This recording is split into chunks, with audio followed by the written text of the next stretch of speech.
Okay, so let's start. আমরা বলেছিলাম verb কয় প্রকার বলো তো? দুই প্রকার।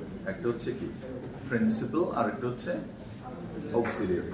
প্রিন্সিপাল মানে কি প্রধান, একটা হচ্ছে প্রধান ভার্ব আর একটা হচ্ছে কি সহকারী ভার্ব। অক্সিলিয়ারি ভার্বকে আমরা দুই ভাগে ভাগ করি।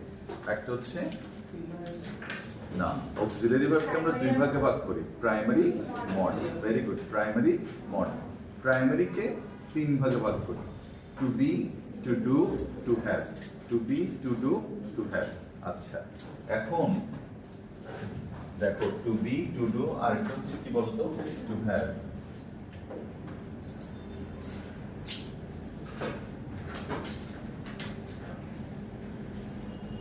মনে করতেছে কিনা দেখো।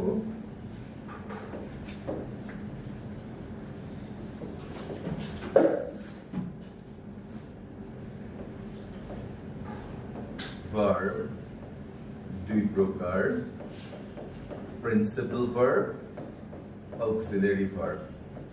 অক্সিলিয়ারি ভার্বকে দুই ভাগে ভাগ করা হয়। there are two kinds, কি বলো? Primary auxiliary, model auxiliary. বলো তো প্রাইমারি অক্সিলিয়ারি কয় প্রকার? তিন প্রকার। ভেরি নাইস, চমৎকার। টু বি বলো, টু বি, টু ডু আর একটা কি টু হ্যাভ। টু বি তে কি কি আছে? Am, is, are, was, were. Am, is, are, was, were. আর ডু তে কি কি আছে? Do, does, did. আর হ্যাভ এ কি কি আছে? Have, has, had. এগুলো কি কি বলি আমরা? বলো প্রাইমারি অক্সিলিয়ারিজ। এটা কি মেইন মানে প্রিন্সিপাল ভার্ব হিসেবে ব্যবহৃত হতে পারে? পারে। কিভাবে? কিন্তু আমরা তো বললাম যে এরা অক্সিলিয়ারিজ, দে আর কল্ড অক্সিলিয়ারিজ, ঠিক না? যেমন শি ইজ সুইমিং। বলো তো এখানে কয়টা ভার্ব? দুইটা। Very good. প্রথমটা কি? ইজ, তারপর সুইমিং। বলো প্রিন্সিপাল কোনটা? ইজ। Very good, swimming. বলো প্রিন্সিপাল কি? সুইমিং। তুমি দেখো সুইম ভার্বটা হচ্ছে এখানে মেইন ভার্ব। আরেকটা নিয়ম বলেছিলাম, সেটা কি লাস্ট ভার্বটা সবসময় প্রিন্সিপাল ভার্ব হবে। তাহলে বলো শি ইজ সুইমিং, এখানে লাস্ট ভার্ব কোনটা? সুইমিং। আচ্ছা বলো তো আই হ্যাভ বিন সুইমিং, এখানে কয়টা verb? I have been swimming.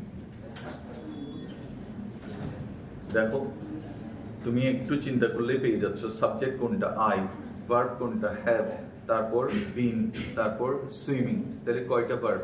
তিনটা। Have, been, swimming. বলো তো এখানে অক্সিলারি কোনটা কোনটা? হ্যাভ আর বিন। আর মেইন ভার্ব কোনটা? Swimming. You must have been swimming. You must have been swimming. বলো কয়টা verb? Must, have, been, swimming. কয়টা? চারটা। মেইন ভার্ব কোনটা? সুইমিং। আর তিনটা কি? অক্সিলারি। Must, have, been. বলো তো এখানে মডেল অক্সিলারিজ কোনটা? মাস্ট। চমৎকার। তাহলে মডেল অক্সিলারিজ হচ্ছে কোনগুলো? Can, could, may, might, shall, should, will, would, must. Can, could, may, might, shall, should, will, would, must. আর বাকিগুলো হচ্ছে কি বলতো? Primary auxiliaries. তাহলে আমরা যখন বলবো, লিখো এই সেন্টেন্সটা দেখি। It must have been done by someone. It must have been done by someone.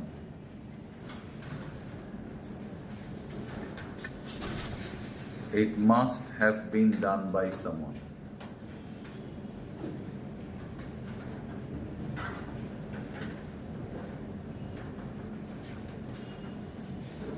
It must have been done by someone. এবার বলো এখানে সাবজেক্ট কোনটা? It. Very good. এবার বলো ভার্ব মাস্ট, তারপর হ্যাভ, তারপর বিন, তারপর ডান। Very good. বলো তো এখানে ডু এর পাস্ট পার্টিসিপল কি? ডান। ডান না? তাহলে বলো তো এখানে টোটাল ভার্ব কয়টা? 4. And which one is principal verb? Done. Because it is the last verb. And all other verbs help these principal verb. দেখো যদি ডান না থাকতো তাহলে তুমি বলতা না বিন, বিন বলতা না যদি হ্যাভ না থাকতো। আর হ্যাভ হইছে কেন? মাস্টের কারণে। বুঝতে পারছো? যেমন ইট, ইট হ্যাজ। ধর আমরা কাউ নিয়ে লিখছি, আমরা বললাম ইট হ্যাজ টু আইস, বলো হাউ মেনি বার্ডস, তাড়াতাড়ি বলো একটা ভার্ব, কোনটা? হ্যাজ। এবার আমি তোমাকে বললাম it must has to verbs, ভুল সেন্টেন্স, কেউ ধরতে পারবে না। ইট মাস্ট হ্যাজ কখনো হবে না, it must have. Must has কখনো হতে পারে? পারে না। মাস্ট কি হবে? হ্যাভ। কেন হবে? কারণ মাস্টের পরে, এই মডেল অক্সিলারিজ এর পরে কখনো অন্য কোনো ফর্ম হতে পারবে না, শুধু base form of the verb বসবে। আরেকবার কি বলবো, যদি না বুঝো বলো। এদের পরে লিখে রাখো base form of the verb. Base form, base form মানে কি? একদম প্রাথমিক যে ফর্মটা, মৌলিক ফর্মটা, ওইটা বসবে। যেমন হ্যাভ, হ্যাভ থেকে কি হতে পারে? হ্যাভ থেকে হ্যাজ হতে পারে, হ্যাজ থেকে হ্যাড হতে পারে, আর একটা কি হতে পারে? হ্যাভিং হতে পারে। দেখো এই চারটা ভার্বের মধ্যে বলো তো বেস ফর্ম কোনটা? হ্যাভ। তাহলে তুমি কি বলবা? I can have, she can have. চিন্তা করে দেখো, আমি আরেকটা কথা বলছিলাম তোমাদেরকে, যে মডেল অক্সিলারিজ গুলো সাবজেক্ট দ্বারা কখনো প্রভাবিত হয় না, ঠিক কিনা বলো? ইট, ইট থাকলে কি হয়? হ্যাভ হয় না হ্যাজ হয়? হ্যাজ। Very good. শি থাকলে হ্যাজ, আই থাকলে হ্যাভ। চমৎকার, তোমরা অনেক চালাক, তোমরা এমন ভাবে বলো যে বোঝাই যায় না। হ্যাভ বলছো না, হ্যাজ, হ্যাজ। বলো আই, হ্যাঁ have. Very good. It, she, Salma, হ্যাঁ has. Very good. Malma, Salma and Malma have. Quick আসতেছে কিনা দেখো। এবার তুমি দেখো মাস্ট বলো, যেমন ধরো বলো he must have, she must have, it must have. কোথাও তুমি হ্যাজ করতে পারবে। ধরো পাস্ট টেন্স করতে যাচ্ছ, তুমি ক্যান এর পাস্ট টেন্স করতে পারবে কুড কে, কিন্তু হ্যাভ কে তুমি চেঞ্জ করতে পারবে না। যেমন তোমাকে বলতে পারবে I could have it, I could have it. দেখো I can have it, I could have it, but have কিন্তু আনচেঞ্জড। ক্যান আর কুড চেঞ্জ হতে পারবে। তুমি বললে I had to go there, I had to go there, ওই দেখো change করছো, হ্যাভ কে হ্যাড করে ফেলছো, বাট গোটা ঠিক থাকতে হবে, ওখানে ওয়েন্ট কখনো আসবে না। ঠিক আছে? তাহলে এতটুকু বুঝছো। তাহলে to be, to do, to have. আচ্ছা, এবার আমরা কি বলেছিলাম? ভার্বকে আমরা দুই ভাগে ভাগ করি। কারো মনে আছে? গত ক্লাসে পড়েছিলাম ফাইনাইট আর একটা কি non finite. Finite, non finite. Okay, finite আর একটা কি নন ফাইনাইট। ওকে, বলো তো ফাইনাইট মানে কি? ফাইনাইট তো কালকে ক্লাস যারা করনে ওরা বুঝবে না। ফাইনাইট মানে হচ্ছে কি? যে ভার্ব পারসন এবং টেন্স অনুযায়ী পরিবর্তিত হয়। বলো কি বলছি? যে ভার্ব পারসন এবং টেন্স অনুযায়ী পরিবর্তিত হয়। তো এটা কোনটা? যেমন যে ভার্ব টেন্স অনুযায়ী পরিবর্তিত হয়, আমি একটা সেন্টেন্স লিখে দেখাচ্ছি। দেখো, শি লাইকস টু ইট ইট। এখন বলতো শি লাইকস টু ইট, কেমন বলতো? এখানে ভার্ব কয়টা আগে সিলেক্ট করো? শি লাইকস টু ইট, দুইটা। Very good. She likes to eat. বলো প্রথম ভার্ব কোনটা? শি। বা অসাধারণ, হ্যাঁ শাবাশ। Noun, she noun. ওকে, বলো সাবজেক্ট কোনটা? শি। এটা প্রোনাউন। শি তো কারোর নাম হয় না, কারোর নামের পরিবর্তন হয়, কোনো সমস্যা নেই, ভুল করলে ভালো। ওকে, লাইকস টু ইট। বলো তো ইট মানে কি? খাওয়া। লাইকস মানে কি? পছন্দ করা। দুইটাই হচ্ছে ভার্ব।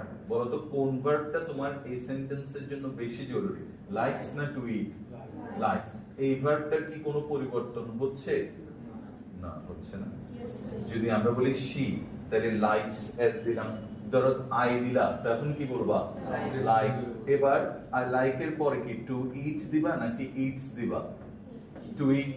পড়ো, আবার পড়ো, বলো she likes to eat, I like to eat. এবার ধরো পাস্ট টেন্স করো, বলো আই লাইক টু ইট। তাহলে কোন ভার্বটা পরিবর্তন হচ্ছে না? টু ইট। আর কোন ভার্বটা পরিবর্তন হচ্ছে? লাইক। তার মানে এটা ফাইনাইট, এটা নন ফাইনাইট। বুঝছো? কে কে বুঝো নাই বলো, না বুঝলে বলো। আমি মোট 3টা শিখে আসছি, 3টা বুঝাতে পারবো। হ্যাঁ, দেখি। Ready, start. সবাই বুঝে গেছো? নাকি আরেকটা দিব? হ্যাঁ, আচ্ছা, হি টিচেস মি, লিখো হি টিচেস মি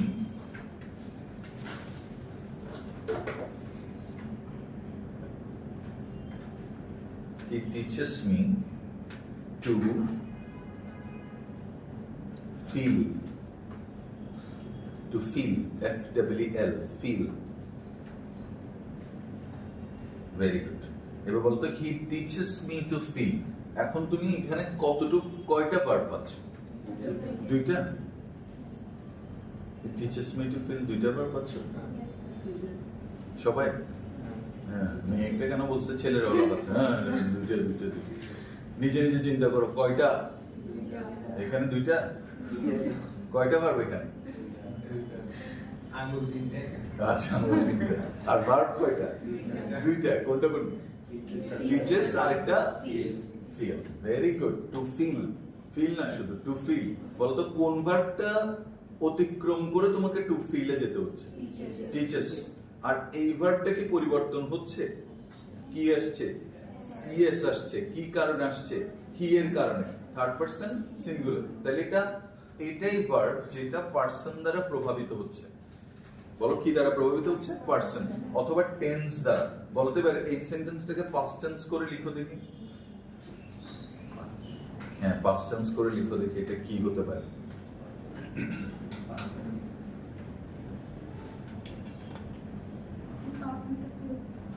আচ্ছা, ও বলছে হি টট মি টু ফিল। দেখো কইছে টিচের পাস্ট টেন্স কি? টট। তাহলে টট হবে না টটস হবে? টটস হবে না? হি আছে না, third person singular number, S হবে না? পাস্ট ফর্মের সাথে কখনো এস বা ইয়েস হতে পারে না। তাহলে he taught me to feel, he taught me to feel. বলো কোন ভার্বটা এই দুইটা সেন্টেন্সের মধ্যে পরিবর্তন হচ্ছে? টিচ। টিচ পারসন অনুযায়ী পরিবর্তন হয়েছে, টেন্স অনুযায়ী পরিবর্তন হয়েছে। সুতরাং টিচ হচ্ছে ফাইনাইট ভার্ব আর টু ফিল হচ্ছে কি? Non finite verb. আচ্ছা, ভেরি গুড। এবার কি আমরা অন্য আলোচনায় যাব? আচ্ছা, নন ফাইনাইট ভার্বকে কয় ভাগে ভাগ করা হয়? এবার তিন ভাগে। কি কি? Infinitive, জিরান্ড, participle. Infinitive, জিরান্ড, participle. এগুলোর কাজ কি বলো তো? ইনফিনিটিভ, জিরান্ড, পার্টিসিপল কখন আসতে পারে? বলো। ইনফিনিটিভ, জিরান্ড, পার্টিসিপল বোঝানোর জন্য আমি একটা চোরা বুদ্ধি বলছিলাম, to plus verb. Infinitive, verb plus ING, gerund এবং পার্টিসিপল। আর past participle of the verb তো তোমরা জানো। পাস্ট পার্টিসিপল দেখি কোন ভার্বের পাস্ট পার্টিসিপল বলতে পারবা? বলো তো, যে কোনো একটা ভার্বের পাস্ট পার্টিসিপল বলো তো। যে কোনো একটা ভার্ব, ব্রেক, ব্রোক, ব্রোকেন। তুমি কি কখনো শুনছো ব্রেকিং নিউজ? ব্রেকিং নিউজ নিশ্চয়ই শুনছো। দেখি বলো তো এটা এখানে কি? ব্রেকিং নিউজ এর ব্রেকিংটা কোন part of speech? জিরান্ড। Very good. আসলে এটা হচ্ছে অ্যাডজেক্টিভ প্রেজেন্ট পার্টিসিপল। কেন বলো তো জিরান্ড কেন হয়নি? এবার অম্লান তুমি বলো কেন জিরান্ড হয়নি? কারণ এটা নাউন হিসেবে কাজ করতেছে না। নিউজটা কেমন? ব্রেকিং। আচ্ছা, আমি তোমাকে বললাম দেখো ইন্টারেস্টিং, ইন্টারেস্টিং মুভি। দেখো এগুলো আমরা একদম কথায় কথায় বলি। Interesting movie. বলো তো সাবজেক্ট কোনটা? এই সরি, নাউন কোনটা? মুভি। Very good. এবার বলো তো মুভিটা কেমন? Interest plus I N G. এখানে ভার্ব কোনটা? ইন্টারেস্ট। সাথে কি যুক্ত হয়েছে? আইএনজি। সুতরাং এটা পার্টিসিপল। কেন পার্টিসিপল? কারণ পার্টিসিপল সব সময় অ্যাডজেক্টিভের কাজ করে। আর কেমন? হ্যাঁ, আবার বুঝাবো? ক্রিটিক্যাল তো, নো প্রবলেম। তুমি বললে আমি আবার বুঝাবো, কোনো সমস্যা নেই। পার্টিসিপল সব সময় অ্যাডজেক্টিভের কাজ করে, আর জিরান্ড এবং ইনফিনিটিভ সব সময় নাউনের কাজ করে। বলো আবার, জিরান্ড কিসের কাজ করে? অ্যাডজেক্টিভ বলে মনে হচ্ছে। জিরান্ড কিসের কাজ করে? নাউন। Very good. আর নাউন কিসের কাজ করে? নাউন জিরান্ডের কাজ করে। জিরান্ড কিসের কাজ করে? নাউনের। ইনফিনিটিভ কিসের কাজ করে? নাউনের। আর জিরান্ড? আচ্ছা, কিন্তু ইনফিনিটিভ নাউনের, আর নাউন নাউনের। হ্যাঁ, ভেরি গুড। আর ভার্ব প্লাস আইএনজি যখন অ্যাডজেক্টিভের কাজ করবে তখন এটাকে বলা হবে পার্টিসিপল। যে কোনো পার্টিসিপল কার কাজ করে? অ্যাডজেক্টিভের কাজ করে। আবার বলো যে কোনো পার্টিসিপল। আচ্ছা যেমন ধরো তুমি কি কখনো শুনছো well decorated house, well decorated restaurant, বলছে এটা খুব ডেকোরেটেড একটা রেস্টুরেন্ট। ডেকোরেটেড লিখো, decorated.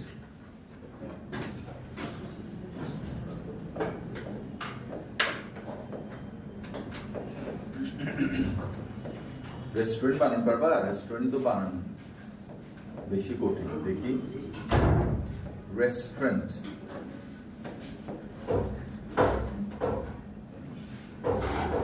Restaurant RESTAURANT, restaurant, decorated restaurant. এখন বলো তো এখানে নাউন কোনটা? রেস্টুরেন্ট। ওয়াও, দারুণ উচ্চারণ। কে বলছে? রেস্টুরেন্ট। Okay fine. রেস্তোরাঁ না? আচ্ছা, কিন্তু আমরা দেখো আমরা যখন এই ওয়ার্ডটা প্রনাউন্স করি তখন আমরা সাধারণত এইভাবেই বলি। কি বলি? রেস্টুরেন্ট। এই জন্য বানানটা এরকম হয়। এখানে একটা এ আছে, রেস্টুরেন্ট। কেমন? ঠিক আছে? হ্যাঁ, তাহলে ডেকোরেটেড রেস্টুরেন্ট। নাউন কোনটা? রেস্টুরেন্ট হচ্ছে নাউন। Very good. এবার বলো অ্যাডজেক্টিভ কোনটা? ডেকোরেটেড। কিন্তু আসলে কি ডেকোরেটেড অ্যাডজেক্টিভ? ডেকোরেট তো একটা ভার্ব। বলো ডেকোরেট কি? ভার্ব। ভালো করে শোনো, ডেকোরেট কিন্তু ভার্ব। এবার এটা কি? Past participle used as an adjective, কারণ এটা নাউনের আগে বসছে। বুঝো নাই? তোমাদের কথাবার্তায় মনে হচ্ছে তোমরা বুঝো নাই। হ্যাঁ, মাথায় চক্কর দিচ্ছে। হ্যাঁ, ঠিক আছে। আচ্ছা আমি তোমাকে আরেকটা বোঝানোর চেষ্টা করি। দেখবা I have got my lost pencil। দেখি কেউ বুঝছো? এই লাইনটা লস্ট ছাড়া পড়ো তো তুমি। কোন সমস্যা আছে? না। এবার ধরো আমরা পেন্সিলের আগে কি বসেছি? I have got my nice pencil। বলো অ্যাডজেক্টিভ কোনটা? Nice. I have got my beautiful pencil। Adjective কোনটা? বিউটিফুল। তাহলে I have got my lost pencil, এটা ভার্ব থেকে আসছে না? ভার্বের কি? Past participle used as an adjective. বলো ভার্বের কি? Past participle used as an adjective. এবার এই পুরো সেন্টেন্সের মধ্যে ভার্ব হচ্ছে কি? এটা একটা ভার্ব আর এখানে একটা ভার্ব, দুইটা। বলো তো কোনটা ফাইনাইট কোনটা নন ফাইনাইট? এটা হচ্ছে ফাইনাইট আর এটা হচ্ছে নন ফাইনাইট। কারণ আমরা কি বলেছি? নন ফাইনাইট ভার্বকে আমরা তিন ভাগে ভাগ করি। Infinitive, gerund, participle. এই যে দেখো participle used as an adjective. বুঝো নাই? এখনো বুঝো নাই? হ্যাঁ, এনি কোশ্চেন? না, কোনো কোশ্চেন নেই, কিন্তু এখনো ঠিক বুঝিনি। ওকে, নো প্রবলেম। আসো আবার বলি। এতটুকু লিখছো? আচ্ছা লিখো, দা defeated politician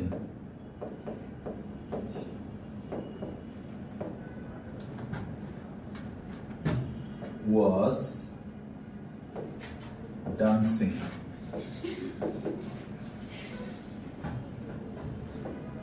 in a torn shirt। একটা ছেঁড়া শার্ট পরে সে নাচতেছে। তাহলে বললাম the defeated politician was dancing in a torn shirt. এবার পুরো সেন্টেন্সটাকে তুমি অ্যানালাইজ করবা, বিশ্লেষণ করবা। বিশ্লেষণ করে দেখো যে এখানে how many verbs are there. How many verbs are there? The defeated politician was dancing in a torn shirt. Okay? আচ্ছা, এবার তিনটা না? তিনটা verb। তিনটা দুইটা? মোট পাঁচটা। একজন বলছে তিনটা, আরেকজন বলছে দুইটা। স্টুডেন্ট রশনা ঢাকা থেকে আসছে।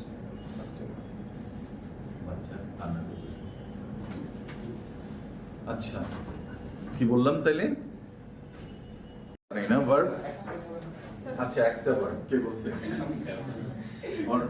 অর্ণ বলছে একটা ভার্ব। আচ্ছা ও বলছে এত ঝামেলা করে লাভ কি? আচ্ছা নাউন কোনটা বলো? আচ্ছা পলিটিশিয়ান। ওয়াও, এটা তোমরা ভালো বুঝো। গুড। নাউন হচ্ছে পলিটিশিয়ান। ভাগ্য বলো। ঠিক আছে। আর কি? আরেকটা হচ্ছে শার্ট। গুড।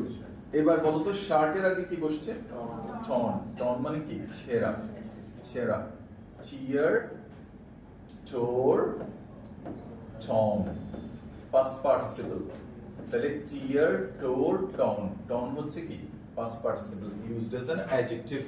দেখো এখান থেকে তুমি টর্নটা তুলে ফেললেও কোনো সমস্যা নেই, খেয়াল করে দেখো ইনের শার্ট বললেও কিন্তু হচ্ছে, তার মানে এটা কি হিসেবে ব্যবহৃত হচ্ছে? অ্যাডজেক্টিভ। অ্যাডজেক্টিভের কাজ কি? দোষ, গুণ, অবস্থা, সংখ্যা, পরিমাণ ইত্যাদি বোঝানো, ঠিক না? আচ্ছা, এবার বলো তো পলিটিশিয়ানটা কেমন? ডিফিটেড। এবার বলো তো ওয়াজ ডান্সিং এর মধ্যে যদি আমরা ডান্সিং তুলে ফেলি হবে? ওয়াজ তুলে ফেলি হবে? দ্য মনোস্টিক সেন্টেন্স হয়ে যাবে, দ্য ডিফিটেড পলিটিশিয়ান ডান্সিং। হ্যাঁ, আচ্ছা, তার মানে এটা হচ্ছে এখানে বলো ফাইনাইট ভার্ব, আর এটা হচ্ছে এখানে নন ফাইনাইট ভার্ব, এটা হচ্ছে এখানে নন ফাইনাইট। বুঝছো কিনা দেখো? কোনো সমস্যা না, বুঝলে আমরা আবার বলতে পারি। হ্যাঁ হ্যাঁ, এখনো বুঝো নাকি? কালকে পড়েছিলাম। তাহলে কি সবাই বুঝছো? না এখনো বুঝো না? আচ্ছা গুড, এই তো মনগুলো বলবা। আচ্ছা কোনো সমস্যা নেই। আচ্ছা দেখি এটা বুঝো কিনা দেখো তো। আ বার্কিং ডগ,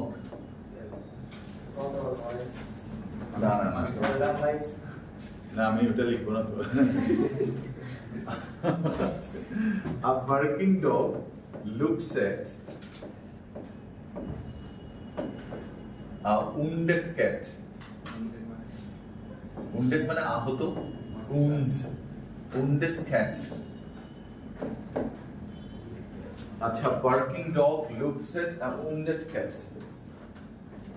Okay, আচ্ছা, a barking dog looks at a wounded cat. এখন তুমি give me one example, দেখি তুমি যে বুঝছো এটা বুঝে দাও। দেখি বলো, তুমি বলো নাউন কোনটা, তুমি বলো, তুমি যেহেতু বুঝো না বলছো। হ্যাঁ, তোমাকে জিজ্ঞেস করি, বলো তো এটা নাউন কোনটা এখানে? এই পুরো সেন্টেন্সে কি কোনো নাউন আছে? ডগ, ভেরি গুড, ডগ, চমৎকার, এই তো হয়ে গেছে, ইংলিশ শেখা শেষ আজকে। হ্যাঁ বলো আরেকটা কি? ক্যাট। ও খুব তাড়াতাড়ি বলে দিছে, বলছে ডগ আর ক্যাট। ওকে, আন্ডারস্ট্যান্ড। এবার বলো ক্যাটটা কেমন, ডগটা কেমন? ডগটা হচ্ছে বার্কিং, ক্যাট হচ্ছে কি উন্ডেড। এবার বলো তো এখানে মেইন ভার্ব কোনটা? লুকস। এই ভার্বটাতে দেখছো এখানে একটা এস দেওয়া আছে, লুকস, তার মানে কি থার্ড পারসন সিঙ্গুলার নম্বরে এস বসে।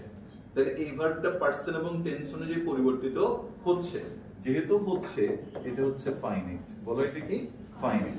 আর এই ভার্বগুলো দেখো, তুমি এই ভার্বটা তুলে ফেললেও এখান থেকে কোনো সমস্যা নেই, খেয়াল করো। তুমি বললে a dog looks at the wounded cat, কোনো সমস্যা নেই। তার মানে এই ডগের সাথে এটা একটা এক্সট্রা কোয়ালিটি অ্যাড করছে, ঠিক না? কেমন ডগটা? ভার্ব প্লাস আইএনজি, এটা অ্যাজ অ্যান অ্যাডজেক্টিভ কাজ করতেছে। বলো অ্যাজ অ্যান অ্যাডজেক্টিভ, সুতরাং এটাকে আমরা বলি প্রেজেন্ট পার্টিসিপল। আর সকল প্রেজেন্ট পার্টিসিপল আসলে কি বলতো? Non finite verb. বলো কি? Non finite verb. ক্লিয়ার? আচ্ছা, এবার এটাতে আসো, বলো তো ক্যাটটা কেমন? উন্ডেড। দেখি কেউ বলতে পারবে উন্ডেড শব্দটা কোথা থেকে আসছে? উন্ড। উন্ডের পাস্ট টেন্স কি? উন্ডেড। উন্ডেডের পাস্ট পার্টিসিপল কি? উন্ডেড। উন্ডের পাস্ট পার্টিসিপল কি? উন্ডেড। তাহলে বলো তো এটা কি হিসেবে কাজ করতেছে এখানে? বলো বলো কি হিসেবে? Adjective, past participle used as an adjective. তাহলে এটা ফাইনাইট না নন ফাইনাইট? Non finite. এটা ফাইনাইট না নন ফাইনাইট? Non finite. এটা কি? ক্লিয়ার? বুঝে গেছে? শর্ট বুঝে গেছে? দেখো নাইলে অসুবিধা নেই, নাইলে আরো একটা দিতে পারবো। তোমরা মনে করছো যে মানে আর মনে হয় পারবে না, আর ক্ষমতা নাই, বুড়া মানুষ, মাফ করে দিই, কিন্তু তুমি বললে আমি দিতে পারি। আরেকটা না, এই চ্যালেঞ্জ দিচ্ছে, দেন তো দেখি। ও এভাবে বলতে পারতো, প্লিজ স্যার আরেকটা দিবেন, ও বলছে দেন দেখি। আচ্ছা ওকে ফাইন, লিখো আরেকটা লিখো তাহলে। দা maddening crowd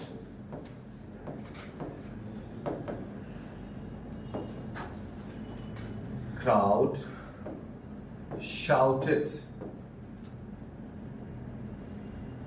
ঠিক আছে shouted at the excited person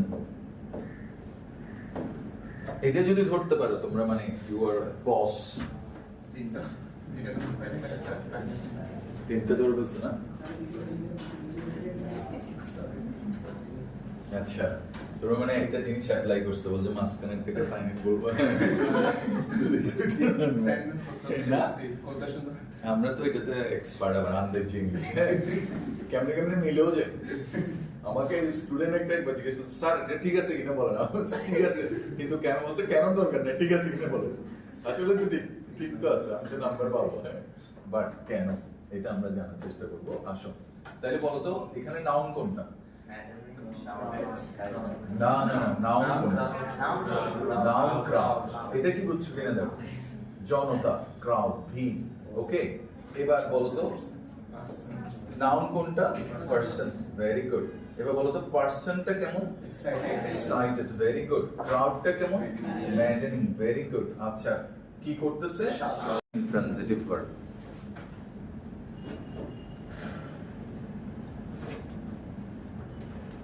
transitive আর হচ্ছে ইনট্রানজিটিভ আচ্ছা এটা ট্রানজিটিভ আর ইনট্রানজিটিভ বোঝার জন্য সবচেয়ে সহজ উপায় হচ্ছে কি লিখো প্লাস অবজেক্ট